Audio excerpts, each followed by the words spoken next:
Hi അസ്സലാമു അലൈക്കും റമദാൻ മുബാറക് പുതിയൊരു വീഡിയോയിലേക്ക് എല്ലാവർക്കും സ്വാഗതം. അപ്പോൾ ഇന്നും ഒരു ഇഫ്താർ വ്ലോഗുമായിട്ടാണ് വന്നിട്ടുള്ളത്. ഇതിലൊരു 3-4 റെസിപ്പി കാണിച്ചിട്ടുണ്ട്. അപ്പോൾ വീഡിയോ ഫുള്ളായിട്ട് കാണുക.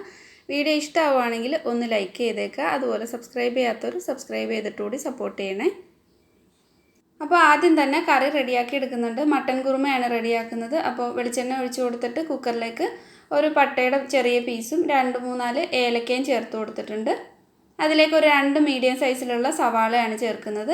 ചേർത്തിട്ട് നന്നായിട്ടങ്ങ് വഴറ്റിയെടുക്കാം. അപ്പോൾ ഇതിലേക്ക് എരിവിന് വേണ്ടിയിട്ട് ഒരു 4-5 പച്ചമുളക് കൂടി ചേർക്കുന്നുണ്ട്. നിങ്ങളുടെ എരിവനുസരിച്ചിട്ട് മുളകൊക്കെ അഡ്ജസ്റ്റ് ചെയ്താൽ മതി. ആവശ്യത്തിന് ഉപ്പ് ചേർത്തിട്ട് ഇതങ്ങ് നന്നായിട്ട് വഴറ്റിയെടുക്കാം.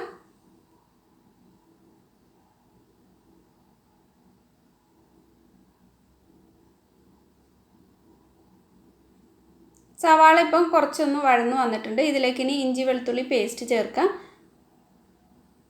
ഇതിൻ്റെ പച്ചമണം മാറുന്നത് വരെ ഇതൊന്ന് വഴറ്റി കൊടുക്കുന്നുണ്ട്. മട്ടൻ കുറുമയിലേക്ക് ഒരുപാട് പുളിയുടെ ആവശ്യമില്ല. പിന്നെ ചെറിയൊരു തക്കാളിയുടെ ഒരു പകുതി മാത്രം ചേർത്ത് കൊടുക്കുന്നുണ്ട്. ഒരു ചെറിയ പുളിക്ക് വേണ്ടി മാത്രമാണ് ചേർക്കുന്നത്. ഒരുപാട് പുളിയായി പോരുത്. എല്ലാം കൂടെ നന്നായിട്ടങ്ങ് വഴറ്റിയെടുക്കാം. ഇതിലേക്ക് ഇനി ചെറിയ ഉള്ളി ഒരു 10-15 എണ്ണം മിക്സിയുടെ ജാറിൽ ഒന്ന് ചെറുതായിട്ടൊന്ന് ചതച്ചെടുത്തിട്ട് ഇതിലേക്ക് ചേർത്ത് കൊടുത്തിട്ട് നന്നായിട്ടങ്ങ് വഴറ്റിയെടുക്കാം.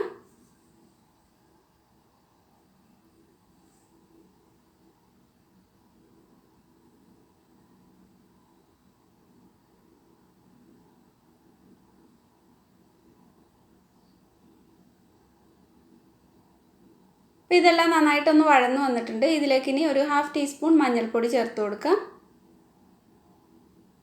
1 ടീസ്പൂൺ മാത്രം മല്ലിപ്പൊടി ചേർക്കുന്നുണ്ട്. മല്ലിപ്പൊടിയൊന്നും ഒരുപാട് ചേർക്കുന്നില്ല. പിന്നെ മുളക് പൊടി ഇതിലേക്ക് ചേർക്കുന്നില്ല. അതിന് പകരം പച്ചമുളകിൻ്റെയും കുരുമുളകിൻ്റെയും ആണ് എരിവ്. അപ്പോൾ ഒരു 1/2 ടീസ്പൂൺ കുരുമുളകിൻ്റെ പൊടി ഇപ്പോൾ ചേർത്ത് കൊടുക്കുന്നുണ്ട്. ഇനി ഇതിലേക്ക് കഴുകി വെച്ചിട്ടുള്ള മട്ടൻ ചേർത്ത് കൊടുക്കാം. ആവശ്യത്തിന് ഉപ്പ് ചേർത്ത് കൊടുത്തിട്ട് ഇത് നന്നായിട്ടങ്ങ് മിക്സാക്കി എടുക്കാം.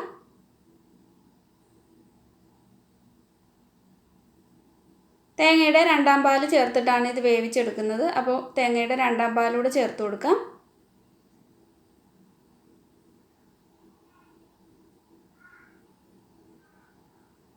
എല്ലാം കൂടെ നന്നായിട്ടൊന്ന് മിക്സാക്കി എടുത്തിട്ടുണ്ട്. ഇതിലേക്ക് ഇനി ഉരുളക്കിഴങ്ങ് ചേർത്ത് കൊടുക്കുന്നുണ്ട്. അത് താല്പര്യം ഉണ്ടെങ്കിൽ ചേർത്ത് കൊടുക്കാം. ഞാനിവിടെ ഒരു വലിയ ഉരുളക്കിഴങ്ങ് വലിയ പീസായിട്ട് കട്ട് ചെയ്തിട്ട് ചേർത്ത് കൊടുത്തിട്ടുണ്ട്. ഇനി ഇത് അടച്ചു വെച്ചിട്ട് വേവിച്ചെടുക്കാം.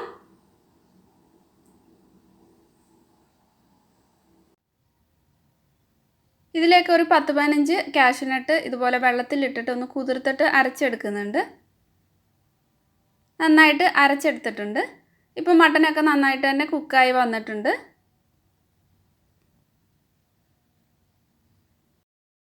ഒരു ചട്ടി ചൂടാക്കി എടുക്കുന്നുണ്ട്. ചട്ടി നന്നായിട്ട് ചൂടായി കഴിയുമ്പോൾ അതിലേക്ക് വെളിച്ചെണ്ണ ചേർത്ത് കൊടുക്കാം. ഇനി ഇതിലേക്ക് ഒരു ചെറിയ പീസ് കറുകപ്പട്ടയും ഒരു 2-3 ഏലക്കായും ചേർത്ത് കൊടുക്കുന്നുണ്ട്. ഇനി ഇതിലേക്ക് കറിവേപ്പിലയും പച്ചമുളകും ചേർക്കാം. ഒരു 2 ചെറിയ ഉള്ളി ഇതുപോലെ വട്ടത്തിൽ അരിഞ്ഞിട്ട് അതുകൂടി ചേർത്ത് കൊടുത്തിട്ടുണ്ട്. നന്നായിട്ട് ഇതൊന്ന് വഴറ്റിയെടുക്കാം. ഒരു ചെറിയ കളറിന് വേണ്ടിയിട്ട് ഞാൻ ഇതിലേക്ക് ഒരു 1/4 ടീസ്പൂൺ മുളക് പൊടി ചേർക്കുന്നുണ്ട്. ലോ ഫ്ലെയിമിൽ ഇട്ടിട്ട് വേണം മുളക് പൊടി ചേർത്ത് കൊടുക്കാനായിട്ട്. കരിഞ്ഞു പോകാതെ വേണം ഇതൊന്ന് വഴറ്റിയെടുക്കാൻ. ഇതിലേക്ക് ഇനി വേവിച്ച് വെച്ചിട്ടുള്ള മട്ടൻ ചേർത്ത് കൊടുക്കാം.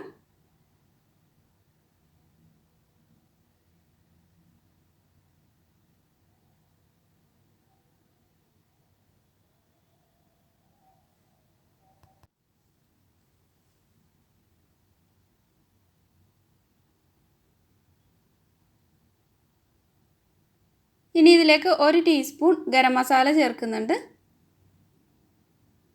നമ്മൾ നേരത്തെ അരച്ച് വെച്ചിട്ടുള്ള ആ കാഷ്യൂനട്ടിൻ്റെ പേസ്റ്റ് കൂടെ ചേർത്തിട്ട് നന്നായിട്ട് അങ്ങ് തിളപ്പിച്ചെടുക്കാം.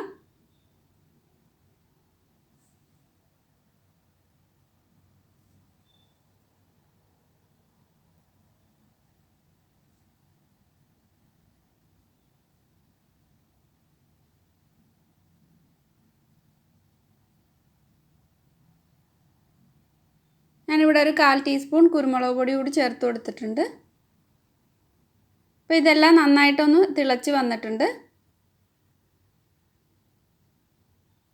ഇതിലേക്ക് ഒന്നാം പാൽ ചേർത്ത് കൊടുക്കാം. ഒന്നാം പാൽ ചേർത്തിട്ട് ഒരുപാട് തിളച്ച് പോരുത്. അപ്പോൾ ഫ്ലെയിം ഒന്ന് ലോയിലേക്ക് ആക്കിയിട്ട് വേണം ഇത് ഒഴിച്ചു കൊടുക്കാനായിട്ട്. എന്നിട്ട് നന്നായിട്ടൊന്ന് ചൂടായി കഴിയുമ്പോൾ ഫ്ലെയിം ഓഫ് ചെയ്യാം. ഇത് തണുത്ത് കഴിയുമ്പോൾ കുറച്ചും കൂടെ ഒന്ന് തിക്കായിട്ട് വരും. അപ്പോൾ ഈ ഒരു പാകത്തിൽ ഇത് ഫ്ലെയിം ഓഫ് ചെയ്യാം. ഇതിലേക്ക് ചെറുതായിട്ട് കട്ട് ചെയ്തിട്ടുള്ള മല്ലിയില കൂടി ഇട്ട് കൊടുത്തിട്ടുണ്ട്. തരിക്കഞ്ഞിയാണ് ഇന്ന് ഉണ്ടാക്കുന്നത്. അപ്പോൾ തരിക്കഞ്ഞി ഉണ്ടാക്കാനായിട്ട് ഒരു പാത്രത്തിലേക്ക് നെയ്യും ചേർത്തിട്ട് കുറച്ച് കാഷ്യൂനട്ടും ഉണക്കമുന്തിരിയും ഫ്രൈ ആക്കിയിട്ട് കോരി മാറ്റുന്നുണ്ട്.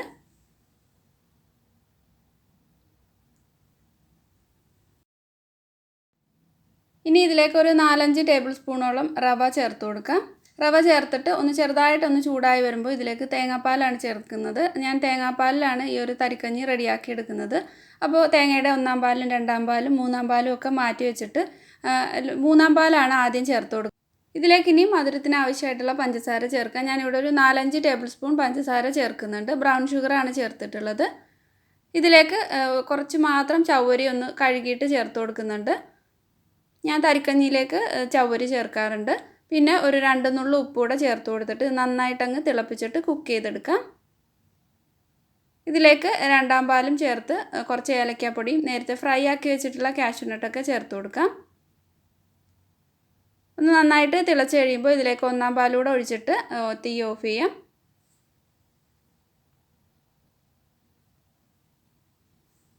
ചപ്പാത്തി റെഡിയാക്കി എടുക്കുന്നുണ്ട്. അപ്പോൾ മാവൊക്കെ നന്നായിട്ടൊന്ന് കുഴച്ചെടുത്തിട്ട് ഇതിൽ നിന്നും ബോൾസ് ആക്കിയിട്ട് മാറ്റി വയ്ക്കുന്നുണ്ട്. ഒരു 2-3 ചപ്പാത്തിയൊക്കെ പരത്തിയെടുത്തിട്ട് ഫ്രൈയിങ് പാൻ അടുപ്പത്ത് വെച്ചിട്ട് അത് ചുട്ടൂടെ എടുക്കുന്നുണ്ട്. സ്നാക്സ് റെഡിയാക്കാനായിട്ട് ഞാനിവിടെ ഇന്ന് ഉന്നക്കായാണ് റെഡിയാക്കി എടുക്കുന്നത്. അപ്പോൾ അധികം പഴുക്കാത്ത ഏത്തപ്പഴം വേവിക്കാനായിട്ട് വെച്ചിട്ടുണ്ട്. ചപ്പാത്തി റെഡിയാക്കിയിട്ട് ഉന്നക്കായ റെഡിയാക്കി എടുക്കണം. അപ്പോൾ ഉന്നക്കായ ചെയ്യാൻ വേണ്ടിയിട്ട് എടുക്കുന്ന ഏത്തപ്പഴം പഴുക്കാത്തത് തന്നെ എടുക്കണം. പഴുത്തതാണെങ്കിൽ കറക്റ്റായിട്ട് നമുക്ക് ചെയ്തെടുക്കാൻ പറ്റില്ല. ഇതേപോലെ നന്നായിട്ട് വേവിച്ചെടുത്തിട്ടുണ്ട്. പിന്നെ അതിൻ്റെ ഫില്ലിങ്ങിനായിട്ട് കൂടുതലായിട്ട് തേങ്ങയും കാഷ്യൂനട്ടും ഉണക്കമുന്തിരിയാണ് നെയ്യിൽ വഴറ്റിയെടുക്കുന്നത്. പിന്നെ ഒരു ചെറിയ മുട്ട മാത്രം ചേർത്ത് കൊടുത്തിട്ടുണ്ട്. ഒരു 1.5-2 കിലോ എടുത്തിട്ട് ഏത്തപ്പഴമാണ് വേവിച്ചെടുത്തിട്ടുള്ളത്. മുട്ടയുടെ ടേസ്റ്റ് കൂടുതൽ ഇഷ്ടമാണെങ്കിൽ ഒരു 2-3 മുട്ടയൊക്കെ എടുക്കാം. പിന്നെ പഞ്ചസാരയും ചേർത്തിട്ടാണ് ഫില്ലിങ് റെഡിയാക്കി എടുത്തിട്ടുള്ളത്. ഈ ഏത്തപ്പഴം വേവിച്ചിട്ടുള്ളത് ചൂടോടെ തന്നെ ഉടച്ചെടുക്കണം. ഞാൻ ഇതുപോലത്തെ ഒരു ഇത് വെച്ചിട്ട് ഇങ്ങനെ ഉടച്ചെടുക്കുന്നുണ്ട്. നിങ്ങൾക്ക് ഉടച്ചെടുക്കാൻ പാകത്തിന് എന്താണുള്ളതെന്ന് വെച്ചാൽ അത് വെച്ച് ചെയ്യാം. അല്ലെങ്കിൽ സ്റ്റീലിൻ്റെ ഗ്ലാസിൻ്റെ ആ ഒരു താഴ്ഭാഗം വെച്ചിട്ട് ചെയ്തെടുക്കാവുന്നതാണ്. അപ്പോൾ നന്നായിട്ട് കുഴച്ചെടുത്തിട്ട് അതിൽ നിന്നും കുറച്ചെടുത്തിട്ട് ഇതുപോലെ ഒന്ന് പരത്തിയിട്ട് അതിലേക്ക് ഫില്ലിങ് വെച്ച് കൊടുക്കുന്നുണ്ട്. 1 ടേബിൾ സ്പൂണൊക്കെ ഫില്ലിങ് വെച്ച് കൊടുക്കുക. എന്നിട്ടിത് ഉന്നക്കായുടെ ഷേപ്പിലേക്ക് ആക്കിയെടുക്കാം. ഫില്ലിങ് പുറത്ത് ചാടാതെ ഇതുപോലെ ഒന്ന് ഒട്ടിച്ചു കൊടുത്തിട്ട് ആ ഒരു ഷേപ്പ് ആക്കി എടുക്കുന്നുണ്ട്. ഞാനിപ്പോൾ കുറച്ച് കൂടുതലായിട്ട് ഉന്നക്കായ ഉണ്ടാക്കിയിട്ട് ബാക്കി സ്റ്റോർ ചെയ്ത് വെക്കുന്നുണ്ട്. അപ്പോൾ നമുക്ക് ചില ദിവസങ്ങളിലൊക്കെ കൂടുതൽ ജോലിയില്ലാതെ പെട്ടെന്ന് തന്നെ നമുക്ക് ഇഫ്താറിൻ്റെ എല്ലാം ഉണ്ടാക്കിയെടുക്കാൻ പറ്റും. അപ്പോൾ ഞാനത് മാറ്റി വെച്ചിട്ടുണ്ട്. പിന്നെ ഇന്നലെ ഉണ്ടാക്കിയ കുറച്ച് സമൂസയുണ്ട്. ഫ്രൂട്ട്സൊക്കെ കട്ട് ചെയ്തെടുത്തിട്ടുണ്ട്.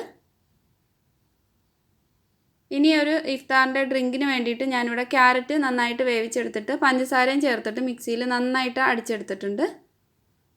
ഒരു 2 ക്യാരറ്റാണ് എടുത്തിട്ടുള്ളത്. അതിലേക്ക് കുറച്ച് പാലൂടെ ചേർത്തിട്ട് നന്നായിട്ട് അങ്ങ് അടിച്ചെടുക്കാം. എന്നിട്ട് ഇതുപോലെ ഒരു ബൗളിലേക്ക് ചേർത്തിട്ട് ചെറുതായിട്ട് കട്ട് ചെയ്തിട്ടുള്ള ആപ്പിളും കാഷ്യൂനട്ടും കുറച്ച് മാങ്ങ കട്ട് ചെയ്തതൂടെ ചേർത്ത് കൊടുത്തിട്ടുണ്ട്. ഇതിലേക്ക് ബ്ലാക്ക് കളറിലുള്ള കസ്കസ് കുതിർത്തതാണ് ചേർത്തിട്ടുള്ളത്. പിന്നെ ഒരു 2-3 ടേബിൾ സ്പൂൺ കണ്ടൻസ്ഡ് മിൽക്ക് കൂടി ചേർക്കുന്നുണ്ട്. അപ്പോൾ നല്ലൊരു ടേസ്റ്റ് ഉണ്ടാവും.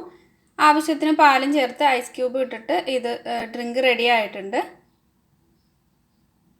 അപ്പോൾ നല്ല ടേസ്റ്റി ആയിട്ടുള്ള ഒരു ഡ്രിങ്കാണ്. എന്തായാലും ഒന്ന് ട്രൈ ചെയ്ത് നോക്കുക. അടുത്തത് തണ്ണിമത്തൻ വെച്ചിട്ടൊരു സർബത്താണ് റെഡിയാക്കുന്നത്. അപ്പോൾ അതിന് വേണ്ടിയിട്ട് തണ്ണിമത്തൻ അതിൻ്റെ കുരുവൊക്കെ കളഞ്ഞെടുത്തിട്ടുണ്ട്. അത് മിക്സിയുടെ ജാറിലേക്ക് ചേർത്തിട്ടുണ്ട്. ഇതിലേക്ക് പഞ്ചസാര ചേർക്കുന്നില്ല. അതിന് പകരമായിട്ട് ഒരു കളറൊക്കെ കിട്ടാൻ വേണ്ടിയിട്ടും നല്ലൊരു മധുരത്തിനും വേണ്ടി റൂഹ് അഫ്സയാണ് ചേർക്കുന്നത്. ഈ റൂഹ് അഫ്സ ഇല്ലെങ്കിൽ നിങ്ങൾക്ക് പഞ്ചസാര വേണമെങ്കിലും ചേർത്ത് കൊടുക്കാം. ഒരു 2-3 ടേബിൾ സ്പൂൺ റൂഹ് അഫ്സ ചേർത്തിട്ടുണ്ട്. ഇതിലേക്ക് ഇനി ആവശ്യത്തിന് വെള്ളവും ഐസ് ക്യൂബ് കൂടെ ചേർത്തിട്ട് നന്നായിട്ട് അങ്ങ് അടിച്ചെടുക്കാം. അപ്പോൾ കുരുവോടെയാണ് നിങ്ങൾ തണ്ണിമത്തൻ എടുക്കുന്നതെങ്കിൽ ഒന്ന് പൾസ് ചെയ്തെടുക്കുക. ഒരുപാട് അങ്ങ് അരഞ്ഞു പോരുത്. എന്നിട്ട് ഒരു അരിപ്പയിലൂടെ അരിച്ചിട്ട് വേണം എടുക്കാനായിട്ട്. അപ്പോൾ ഇത് അടിച്ചെടുത്തിട്ടുണ്ട്. ഇതിലേക്ക് കുറച്ചുകൂടി റൂഹ് അഫ്സ ചേർത്ത് കൊടുക്കുന്നുണ്ട്. എന്നിട്ട് ഇത് നന്നായിട്ട് ഒന്നുകൂടി അങ്ങ് അടിച്ചെടുക്കാം. അതൊരു ജഗ്ഗിലേക്ക് ഒഴിച്ചു കൊടുത്തിട്ട് ആവശ്യത്തിന് വെള്ളവും ചേർത്ത് നന്നായിട്ട് അങ്ങ് മിക്സാക്കി എടുക്കാം. ഇതിലേക്ക് ബ്ലാക്ക് കസ്കസ് നന്നായിട്ടൊന്ന് കുതിർത്തത് ചേർത്ത് കൊടുക്കുന്നുണ്ട്. ഇതൊക്കെ നിങ്ങളുടെ ഇഷ്ടം അനുസരിച്ചിട്ട് എത്ര വേണമെങ്കിലും ചേർത്ത് കൊടുക്കാം. നല്ലൊരു തണുപ്പ് കിട്ടും ഈ ഒരു കസ്കസൊക്കെ ചേർത്തിട്ട്. നമ്മൾ ഇഫ്താറിൻ്റെ സമയത്ത് ഡ്രിങ്കൊക്കെ കുടിക്കുമ്പോൾ വയറിനും നല്ലതാണ്. അപ്പോൾ ഈ ഡ്രിങ്ക് എന്തായാലും ഒന്ന് ട്രൈ ചെയ്ത് നോക്കുക. എന്തായാലും ഇഷ്ടമാവും.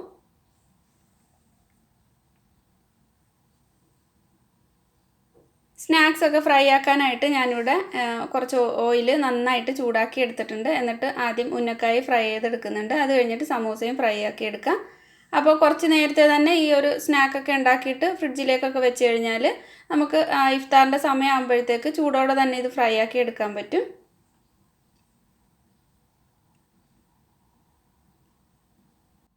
അപ്പോൾ ഇത്രയൊക്കെയാണ് ഇന്നത്തെ ഇഫ്താറിൻ്റെ വിശേഷങ്ങൾ. അപ്പോൾ നിങ്ങൾക്ക് ഈ ഒരു വീഡിയോ ഇഷ്ടമായിട്ടുണ്ടാവുമെന്ന് വിചാരിക്കുന്നു. ഇഷ്ടമായിട്ടുണ്ടെങ്കിൽ ഒന്ന് ലൈക്ക് ചെയ്തേക്കുക. അതുപോലെ സബ്സ്ക്രൈബ് ചെയ്യാത്തവരാണെങ്കിൽ സബ്സ്ക്രൈബ് ചെയ്തിട്ട് കൂടി സപ്പോർട്ട് ചെയ്യുക. പിന്നെ നിങ്ങളുടെ ഫ്രണ്ട്സിനും ഫാമിലിക്കൊക്കെ ഒന്ന് ഷെയർ ചെയ്ത് കൊടുക്കുന്ന ആരും മറന്നു പോകരുത്. അപ്പോൾ പുതിയ നല്ലൊരു വീഡിയോ ആയിട്ട് വീണ്ടും കാണാം. താങ്ക്